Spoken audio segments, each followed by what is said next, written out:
দক্ষিণ হাৰমাৰা সমষ্টিৰ অন্তৰ্গত ফকীৰগঞ্জৰ অতি দুখীয়া দৰিদ্ৰ পৰিয়ালৰ সন্তান আৰমান মিয়া। শাৰীৰিকভাৱে অক্ষম ছাত্ৰজনে অহা 10 ফেব্ৰুৱাৰীৰ পৰা অনুষ্ঠিত হ'বলগীয়া মেট্ৰিক পৰীক্ষাৰ প্ৰাৰ্থী।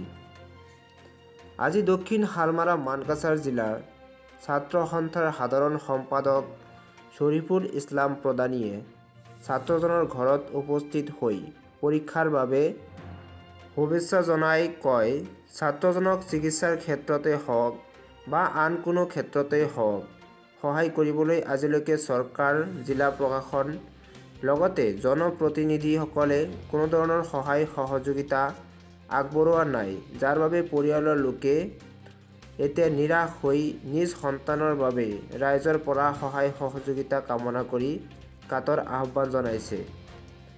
ছাত্ৰ সন্থাৰ সাধাৰণ সম্পাদক শ্বৰিফুল ইছলাম প্ৰধানীয়ে ছাত্ৰজনৰ উজ্জ্বল ভৱিষ্যতৰ প্ৰতি লক্ষ্য ৰাখি আগন্তুক দিনত ছাত্ৰজনৰ নামভৰ্তি, কিতাপ কলম, ইউনিফৰ্ম আদিৰ দায়িত্ব গ্ৰহণ কৰি সহায় সহযোগিতা আগবঢ়াব বুলি পৰিয়ালৰ লোকক জনাই দিয়ে। আৰু কোনো দয়াৱান ব্যক্তিয়ে ছাত্ৰজনক সহায় কৰিব বিচাৰিলে এলাহাবাদ বেংকৰ তলৰ একাউণ্ট নম্বৰত সকলোকে বিনম্ৰ অনুৰোধ জনায়। একাউণ্ট নম্বৰটো হ'ল 221058979939। IFSC code ALLA 0210464 Dhubri branch. হাট শিঙিমাৰীৰ পৰা খাইৰুজ্জামান ৰাছেলৰ ৰিপৰ্ট, এনি টাইমছ। মোৰ ল'ৰা আৰমান মিয়া আজি বহুত দিন পৰা বেমাৰত ভুগি আছে, 7-8 বছৰ হ'ল।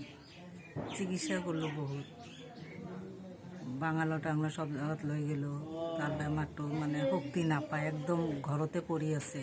আমি উঠা লোৱা কৰোঁ, হাগা মতা চব নিজে কৰিব লাগে। এইবাৰ ফাইনেল দি আছে মেট্ৰিক। তাক আৰু চৰকাৰৰ পৰা অলপ কিছু সুবিধা খুজিছোঁ তাক চিকিৎসাৰ কাৰণে। মোৰ এইটোৱে অনুৰোধ হ'ল আপোনাৰ ওচৰত। মোৰ ল'ৰা আজি 7 বছৰমান হ'ল এটা বেমাৰত ভুগি আছে। মই বহুত কষ্ট কৰি ল'ৰাটোক বাহিৰতো 2বাৰ কৰি লৈ গ'লোঁ বেংগলত। তাতে বেমাৰটো ধৰা পৰিল। বেমাৰটোৰ নাম হ'ল DMD মাস্কুলাৰ ডিষ্ট্ৰোফি বেমাৰ। মাংসত তাকত নাপায়। সেইকাৰণে মই যিমান কষ্ট কৰি হ'লেও মই ল'ৰাটোক ট্ৰিটমেণ্ট কৰিলোঁ। এতিয়া আৰু ট্ৰিটমেণ্ট কৰিবৰ কাৰণে মোৰ মানে অক্ষম হৈ গৈছোঁ।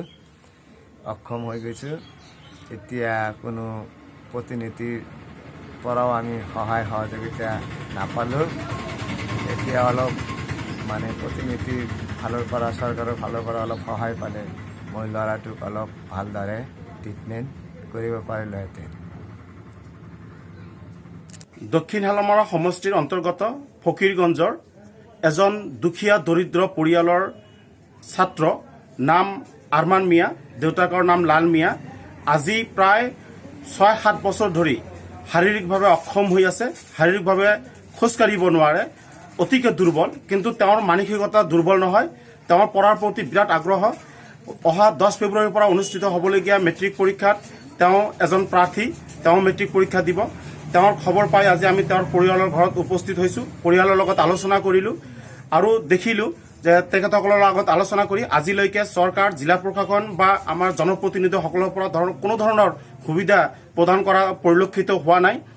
যাৰ কাৰণে আমি আজি উপস্থিত হৈ অহা মেট্ৰিক পৰীক্ষাৰ পিছত তেখেতৰ যি ফলাফল হ'ব, সেই ফলাফলত আমি তেখেতৰ পাছ কৰাৰ পিছত আমি এডমিশ্যন, কিতাপ পাতি, ইউনিফৰ্ম আদি সকলো যোগান আমি তেখেতক ধৰিম বুলি আমি দক্ষিণ হাৰমাৰা মানকাছাৰ মহকুমা ছাত্ৰ সন্থাৰ তৰফৰ পৰা তেখেতসকলৰ পৰিয়ালসকলক আশ্বাস দিছোঁ।